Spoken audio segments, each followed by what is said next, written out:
Jawaharlal Nehru, Gulzari Lal Nanda, Lal Bahadur Shastri, Indira Gandhi, Morarji Desai, Charan Singh, Rajiv Gandhi, VP Singh, Chandrashekhar, PV Narasimha Rao, Atal Bihari Vajpayee, Deve Gowda, IK Gujral, Manmohan Singh, Narendra Modi. ఇప్పటిదాకా మనకు 15 మంది ప్రధానమంత్రులు వచ్చిరబ్బా. ఎక్కువ మటుకు కాంగ్రెస్ పార్టీకేంచే. ఇక అసలు వార్తలకు పోదాం పాండ్రి. మోడీ సారు ఇంకో రికార్డు కొట్టేసిండబ్బా.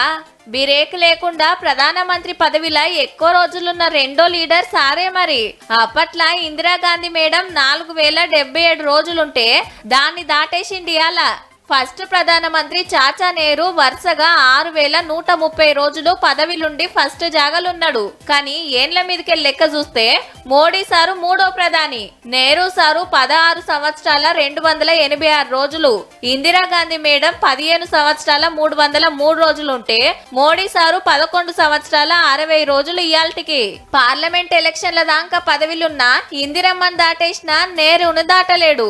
కాంగ్రెస్ కాకుండా ఏరే పార్టీ లీడర్ ఇన్నేండ్లు దేశాన్ని ఏలుడు సుతా గిరేటే. ఇదే కాదు, ఏరే దేశాల పార్లమెంట్లల్లో ఎక్కువ మాట్లాడిన రికార్డు సుతా మోడీ సార్దే. 17 మీటింగ్లు పెట్టిండు. మళ్ళా అట్లనే 24 దేశాల్లో పెద్ద అవార్డులు సంపాదించిండు. సారు తిరగని దేశం లేదు. మరి నిన్న మొన్న లండన్ లోంటే ఇవాళ మాల్దీవుల ఆటలు పాటలతోని ఎదుర్కొనుడు జోరున్నది. బిజినెస్ లు, రాజకీయాలు, దేశాల సుట్టరికాల మీద చర్చలు చేస్తున్నాడు అక్కడి పెద్దలతోటి.